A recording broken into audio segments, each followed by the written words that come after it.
Hanggang ngayon, ay marami pa rin nagtatanong sa inyo kung ano ba ang gas consumption ng motor na to. Kung maalala nyo, ay ginawa natin ang gas consumption vlog, City Driving Edition, at nakakuha tayo ng 31.9 km per liter para sa city driving and heavy traffic. So this time, ay susubukan naman nating kunin ang gas consumption niya sa long ride edition. Bago natin gawin yon, gusto ko lang muna shout out ng ating mga totoong tropa, mga totoong sumusuporta sa channel na to. Kung hindi dahil sa inyo ay wala tayo dito ngayon. Maraming salamat. So without further ado, let's get it! Mula Maynila ay babiyahe tayo ng halos 6 na oras papuntang Pangasinan para sa ating gas consumption long ride edition. What's up mga Longgi? Ayan, biyahe na tayo papuntang Pangasinan. So magpa full tank tayo sa may bandang Bulacan na. Kasi para hindi na masama yung traffic. Kasi ma-traffic ngayon, Friday ngayon para dire-diretso lang kasi long ride edition to eh. So kung isasama natin yung mula dito sa Manila hanggang Bulacan is ma-traffic yun. So city driving pa rin siya. So try natin yung long ride talaga na dire-diretso, na minimal traffic lang. Sabi natin minimal traffic, hindi kagaya dito sa loob ng NCR or palabas ng NCR. Doon tayo mag-start, doon tayo magpapagas. Take note guys, remind ko lang sa inyo, mabibigat dala ko ngayon pala. Dala ko yung tools ko, ayan, ito. Tapos may backpack ako sa likod na around 5 or 6 kilo. Mga damit lang to So ayun guys, andito na tayo. Magpapagas tayo. Full tank, let's go. So tignan muna natin bago tayo magpa full tank. Ayan. Yan yung trip natin, 4,406. Ayan. Wait lang, picturean ko lang. Nababa ko lang to. Mabigat to eh, tools ko to eh. Wow. Andyan yung impact wrench ko, mga tools, mga T, yan. Ayan guys, bali nakapagpagas tayo ng, ayan, wait, pakita ko sa inyo. Ayan, bali nakapagpagas tayo ng 2.705 liters and 166 total. So ayan guys, nakapagpa full tank na tayo. So currently, kilometer natin ngayon bago tayo magpa full tank is 4,406. Okay, tapos i-reset na rin natin yung trip meter. Let's go, tara, bounce na tayo para makabiyahe na.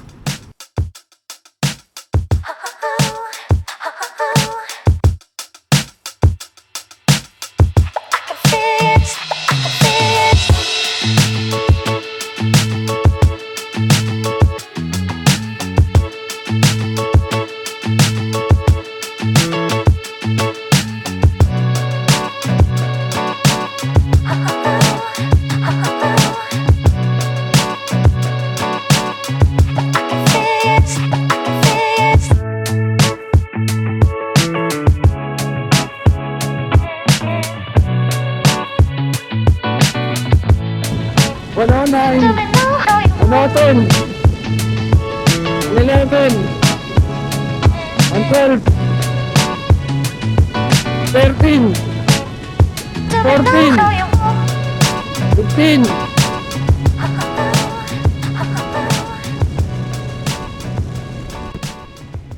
Mabigat kasi tayo kaya 115 lang. So far nakaka 35.7 kilometers na tayo. Nagwawalwal tayo 35 kilometers. Wala pa rin bawas. Nagwawalwal tayo nyan walwal mood tayo So ayun guys spring tsaka bola pa lang yung pinapalitan ko nito. Wala pa tong pulley set, ganon. Spring lang tsaka bola pinapalitan ko. Bali nag-combination ako ng 13 grams tapos 15 grams. Center spring na 1k RPM ng Sun Racing. So naka 40 kilometers tayo guys, tsaka siya nagbawas. Ayan 40.01 kilometer. Tsaka siya nagbawas pero umaangat-angat pa rin. Take note 6 na oras natin yun simula Manila papuntang Pangasinan. 6 na oras kasi yun. Kasi magbabakasyon tayo papuntang Bolinao, Pangasinan. Let's go. Punta tayo sa Patar. Ira-rides din natin yon mga longgi, huwag kayong mag-alala. Bakbakin ko na to habang alas 11 na. Medyo maluwag yung daan.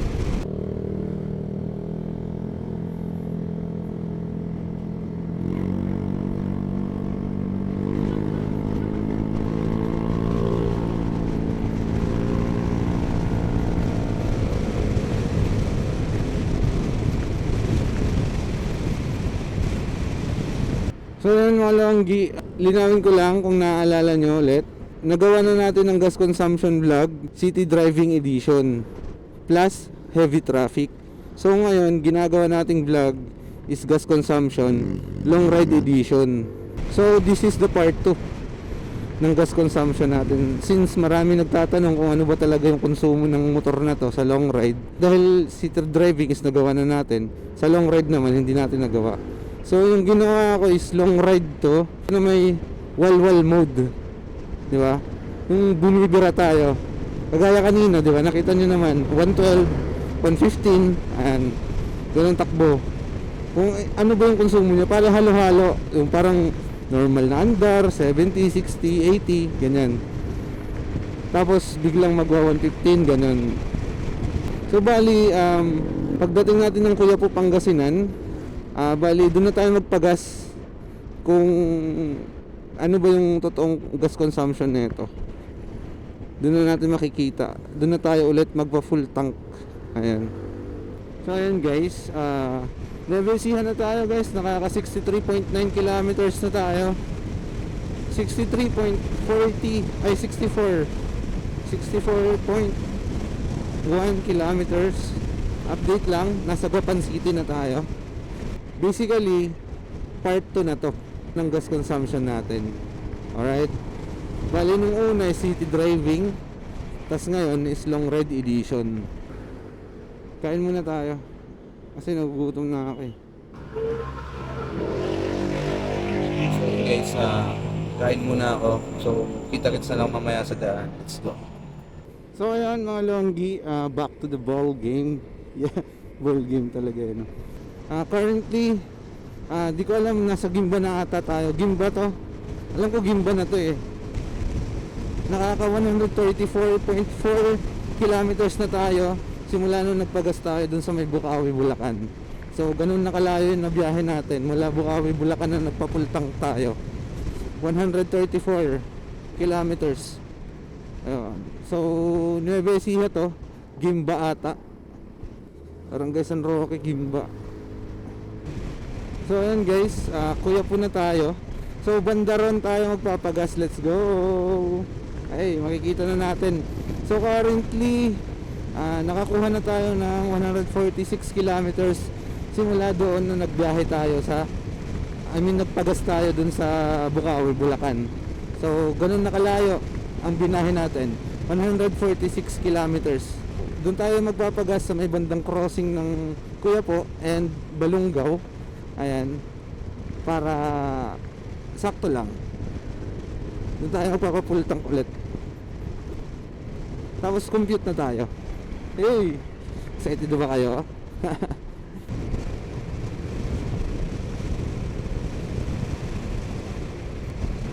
Wow! Alright. Yeah, Pangasinan na tayo. Salamat, Nueva Ecija. Oh, yung kalabaw. Boom! Entering Pangasinan.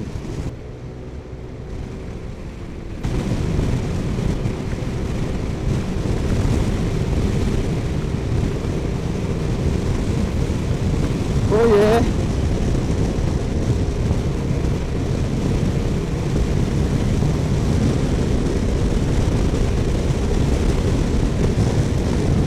One ten. So magpa full tank na tayo dito guys. Let's go.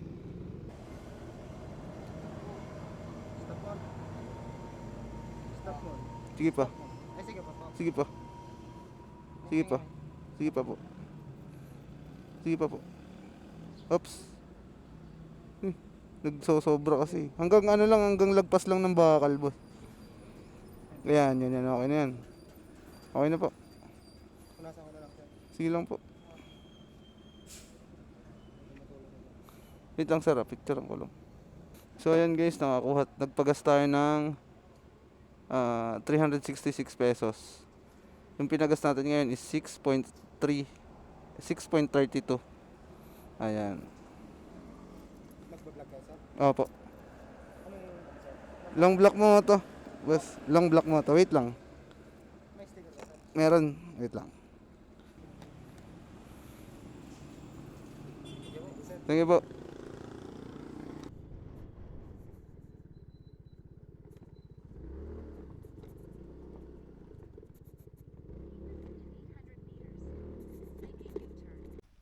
So what's up mga longgi, andito na tayo sa Pangasinan. So nakarating na tayo ng safe and sound. Ayan, andun yung motor natin, grabe, sobrang tibay. So ayun na, nakuha na natin yung gas consumption niya. So bali, nung nagpagas ako sa Bulacan, yung odometer ko is 4,406. Sa may Bukawi, Bulacan yun ah. Tapos pagdating ko dito sa may Pangasinan, tsaka ako nagpagas. So, yung odometer ko, pinicturean ko, is 4,580 na. So, kung i-minus natin siya is 174. So, ayun, i-minus natin 4,580 minus 4,406. Ayan, so nakakuha tayo ng 174 na kilometers. So, i-divide natin siya nung nagpagas ako kasi umabot siya ng 6.32. 174 divide 6.32. So nakakuha tayo ng ayan, 27.5. So yun, dinivide natin yung 174 kilometers sa 6.32 liters na pinagas natin. Nagpa-full tank ulit tayo. So nadagdagan yung tangke natin ng 6.32. So dinivide ko siya. So yung lumabas is 27.5 kilometer per liter. So itong 27.5, duda pa ako guys kasi dun sa gasoline station, kung makikita nyo sa video, ayan, may natatapon talaga. Dalawang beses may natapon. So dumagdag lang din yung binayaran ko, dumagdag lang din yung liters doon. Kasama yun sa mga natapon. As in, guys, hindi man klaro sa video pero marami talagang natapon. Nung unang buga, nung unang lumagpas yung buga, ang dami natapon. Tapos nung pangalawa, madami ulit natapon. So umabot siya ng 6.32. Pero kung ito man yung gas consumption natin, 27.5, okay lang din sa akin kasi nakita ko naman na, ginawa ko kasi kanina is walwal din di ba? Umabot tayo ng 100 plus na takbo. Ilang beses natin ginawa kahit off cam, kahit hindi ako naka-record, umaabot tayo ng 115, yan, 113. So, okay lang din sa akin, walang problema sa akin yan. Humihingi na ako ng paumanhin kasi hindi siya perfect na ginawa natin kasi yun nga, maraming natapon dun sa nung nagpapultang tayo ng pangalawang beses dito na sa may bandang Pangasinan. So yun, hanggang dun na lang. So abangan nyo yung rides natin papuntang Bulinaw, Pangasinan. Ayun, babakasyon tayo, let's go. Ayun, hanggang dito na lang. Ayun, maraming salamat again and God bless you. It's your boy Long Black, back again and again and again.